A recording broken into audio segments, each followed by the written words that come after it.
Ce cérémonial, ça se passe tout simplement, il y a un sacrifice de cette vache rousse, donc de la même façon qu'on fait les autres sacrifices, mais de la même façon qu'on tue une bête lorsque l'on veut manger de la viande, sauf que là, on ne la mange pas. La vache est entièrement brûlée et les cendres de cette vache vont servir pour pouvoir rendre les prêtres, les kohanim et toute personne pour qu'elle puisse être pure. Ce Shabbat, nous lirons la parachate Chukat qui parle de la vache rousse. Il s'agit de l'une des cérémonies les plus étranges de la Torah. Alors, quelle est la signification de cette cérémonie et à qui était-elle destinée? C'est les questions que nous allons poser à notre invité qui est aujourd'hui Chaim Berkovitz. Chaim, bonjour. Bonjour Olivier, bonjour à tous. Merci d'être avec nous. Alors Chaim, je ne sais pas exactement comment te présenter, consul, historien, homme d'affaires, enfin voilà, un peu tout. Mais en tout cas, aujourd'hui, tu as la casquette du spécialiste de la vache rousse. Alors aujourd'hui, je suis venu pour parler de cette fameuse vache rousse. Voilà. Donc cette cérémonie dont on parle dans la paracha de cette semaine, la paracha de Chukat, où on parle donc de cette fameuse cérémonie. Et alors, vu de l'extérieur en tout cas, ou en tout cas vu avec un œil de quelqu'un qui n'est pas rentré dans les détails, on a l'impression quand même qu'il s'agit d'une cérémonie païenne en fait. On peut avoir cette impression de la même façon qu'on peut avoir l'impression que tout le travail, tout le service au temple était un petit peu du sujet du paganisme. Mais en réalité, c'est tout autre. La cérémonie de la vache rousse, c'est une cérémonie qui est très très importante. Elle est très importante et elle n'a eu lieu que 9 fois jusqu'à aujourd'hui. Il n'y a pas eu énormément de vaches rousses. 9 fois pendant que le Beth Amikdash existait? À l'époque du Beth Amikdash, ouais. Exactement. Mais même avant l'époque du Beth Amikdash. La première vache rousse, eh bien, on était dans le désert avec Moshe Rabbeinu. Ça a été la première fois où on a fait ce cérémonial de la vache rousse. Et puis ensuite, on l'a fait au cours de l'histoire. Il y a eu Shimon HaTzadik, Simon le Juste. Il y a eu Ezra, etc. Il y a eu 9 fois où nous avons pu faire le service. Le sacrifice. La dernière fois qu'on l'a fait, c'était à l'époque du Second Temple. C'était à l'époque du Second Temple, très peu de temps avant la destruction du Second Temple. Très bien. Alors, on va expliquer d'abord, avant de rentrer un peu dans la signification de cette cérémonie, on va expliquer déjà de quoi il s'agit, pourquoi on parle de la vache rousse, et surtout, comment se passe cette cérémonie? D'abord, la vache rousse, c'est une mitzvah de la Torah. Il y a des mitzvot où on comprend le sens, il y a des mitzvot où on ne comprend pas le sens. Mais on accepte même les mitzvot où on n'a pas la possibilité de tout comprendre. On sait par exemple que sur la vache rousse, même le roi Salomon, le roi Shlomo, qui était quand même une personne très très intelligente, eh bien il avait du mal à comprendre l'explication de la vache rousse. Malgré tout, on a quelques notions. L'histoire de la vache rousse, c'est une question de pureté. La pureté, c'est très très important. D'abord, c'est important. Pureté, on n'a pas beaucoup de temps, on ne va pas rentrer exactement dans la définition, mais alors, qu'est-ce qu'on entend quand on dit le mot pureté? Eh bien, lorsqu'on parle de pureté, de Tahara, on pense tout de suite au temple. Le temple, la maison de Dieu, c'était un endroit où il fallait être pur. Je ne rentrerai pas dans les détails de la pureté, mais c'est un endroit où il fallait être pur. Pour être pur, nous avons besoin de ce cérémonial de la vache rousse, nous avons besoin d'une certaine vache selon certaines conditions, et il y a énormément de détails, puis on va le lire dans notre paracha, mais nous avons besoin des cendres de cette vache rousse pour pouvoir se purifier, pour pouvoir être pur. Et ça, c'est une notion qui est très très importante. Pourquoi c'est important, Olivier? C'est important encore plus aujourd'hui. D'abord, ça fait presque 2000 ans qu'il n'y a pas eu de vache rousse. Le retour de la vache rousse est encore un signe sur le retour, sur la période de la Géoula, la période de la délivrance. Nous sommes en plein dedans. Et le fait que nous ayons pu trouver une vache rousse et que nous sommes en mesure de pouvoir faire le cérémonial de la vache rousse, eh bien, ça montre quelque chose. Ça montre qu'on attend depuis longtemps. C'est le moment. Alors ça, on va en parler aussi du fait qu'aujourd'hui, il existe des vaches rousses. On en a déjà parlé ensemble, mais on va revenir sur ce sujet. Mais je voudrais revenir quand même sur cette cérémonie. Donc, peut-être, est-ce que tu peux nous expliquer très rapidement comment se passe ce cérémonial, justement? Eh bien, ce cérémonial, ça se passe tout simplement, il y a un sacrifice de cette vache rousse, donc de la même façon qu'on fait les autres sacrifices, mais de la même façon que l'on tue une bête lorsque l'on veut manger de la viande, sauf que là, on ne la mange pas. On ne la mange pas.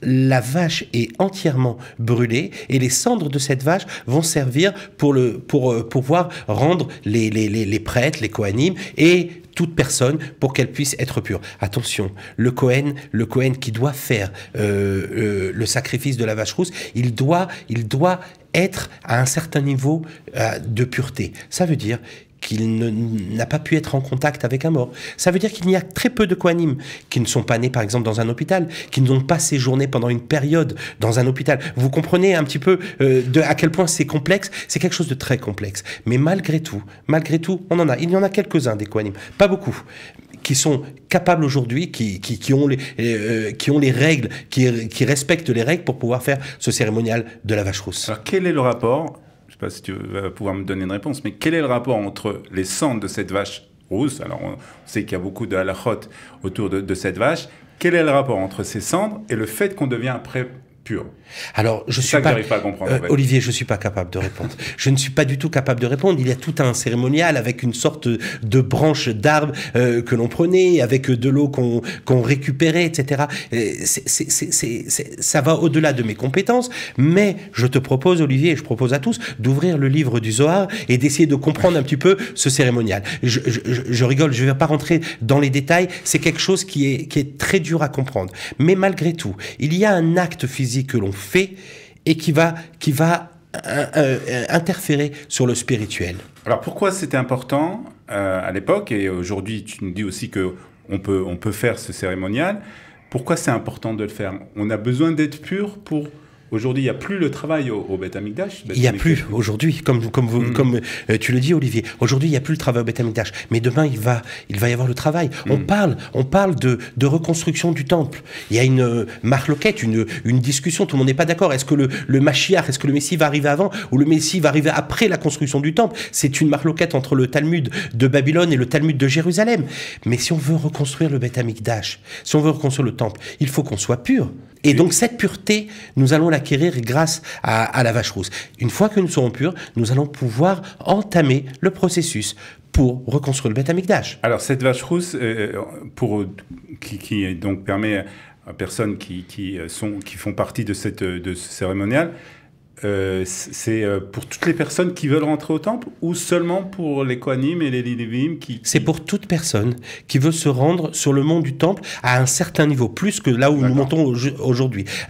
Toute personne qui veut se rendre au Beth Amikdash, vous saviez qu'au Beth Amikdash, il y avait des endroits qui étaient permis que pour les Kohanim, que pour les prêtres, des endroits qui étaient permis que pour les Lévites, et des endroits qui étaient permis pour tout le peuple. Donc chacun, en fonction de là, il doit aller, mais dans chaque endroit, il faut être pur. Et pour être pur, on a besoin de ce cérémonial. D'accord, donc on l'a dit, on en a parlé aussi déjà, tu fais partie comme ça de cette initiative d'avoir été chercher, je crois que c'est au Texas, c'est ça? Exactement. Des vaches rousses, et qui sont maintenant en Israël, dans un endroit tenu secret. Non, aujourd'hui, on peut dire, elles sont dans le site archéologique de Shiloh. Shiloh, c'est là où il y avait le Mishkan, où il y avait le tabernacle à l'époque. Elles sont sur place, on peut aller les voir, n'importe qui peut aujourd'hui aller les voir. Dépêchez-vous parce que très prochainement, on va en prendre une pour faire le cérémonial. Alors, donc ces vaches rousses sont prêtes, on va dire, à être sacrifiées?